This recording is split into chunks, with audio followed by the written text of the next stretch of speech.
கர்நாடக மாநிலம் பெங்களூருவில் தொழிலதிபரிடம் நெருக்கமாக பழகி ஆபாச வீடியோக்கள் எடுத்து 1.5 கோடி ரூபாய் கேட்டு மிரட்டியதாக பிரபல பெண் யூடியூபர் மீது வழக்கு பதிவு செய்யப்பட்டுள்ளது. தொழிலதிபரிடம் பணம் பறிக்க இன்ஸ்டா இன்ஃப்ளூயன்சர் போட்ட திட்டம் அம்பலமானது எப்படி? சோசியல் மீடியா மூலம் பிரபலமான இன்ஸ்டா இன்ஃப்ளூயன்சர் தொழிலதிபரிடம் பழகி நெருக்கமான வீடியோக்களை காட்டி 1.5 கோடி ரூபாய் கேட்டு மிரட்டல். ட்ரெண்டிங் பெண்ணின் கேடி வேலை அம்பலமானது எப்படி? கர்நாடக மாநிலம் பெங்களூரு ஜெயநகர் பகுதியில் வசித்து வருபவர் 31 வயதான கார்த்திக் புத்தா. இவர் அதே பகுதியில் HK பர்மனன்ட் மேக்கப் கிளினிக் என்ற உயர்தர அழகு நிலையம் சார்ந்த கிளினிக் ஒன்றை நடத்தி வருகிறார். சமீபத்தில் தனது கிளினிக்கை விளம்பரப்படுத்த நினைத்த கார்த்திக் பெண் யூடியூபரும் சோசியல் மீடியா இன்ஃப்ளூயன்சருமான சாதனா ஷெட்டி என்ற இளம் பெண்ணை அணுகியிருக்கிறார். கார்த்திக்கின் கிளினிக்கை வீடியோ எடுத்து சோசியல் மீடியாவில் விளம்பரப்படுத்த பேரம் பேசப்பட்டு இன்ஃப்ளூயன்சர் சாதனா அதற்கான வேலையில் ஈடுபட்டார்.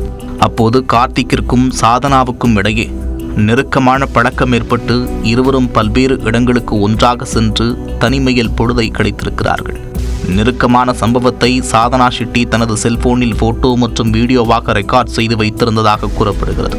ஒரு கட்டத்தில் தனக்கு 1.5 கோடி ரூபாய் கொடுக்கவில்லை என்றால் அந்த புகைப்படத்தை உனது குடும்பத்தாருக்கு அனுப்பிவிடுவேன் என்று மிரட்டல் விடுத்ததாகவும் கூறப்படுகிறது. அதில் பயந்து போன கார்த்திக் 5 லட்சம் ரூபாயை ஆன்லைனிலும் 5 லட்சம் ரூபாயை ரொக்கமாகவும் சாதனா ஷெட்டியிடம் கொடுத்திருக்கிறார்.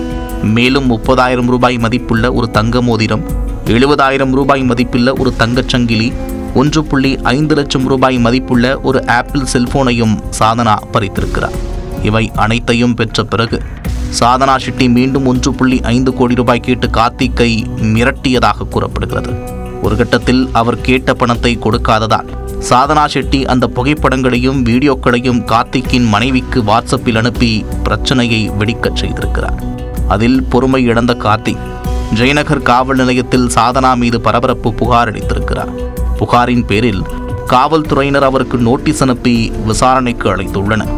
அதில் ஆஜரான சாதனா தன்னிடம் எந்த வீடியோக்களும் இல்லை என்று கூறியிருக்கிறார். இருப்பினும் சாதனா மீது வழக்கு பதிந்த காவல்துறையினர் தொடர் விசாரணை மேற்கொண்டு வருகின்றனர்.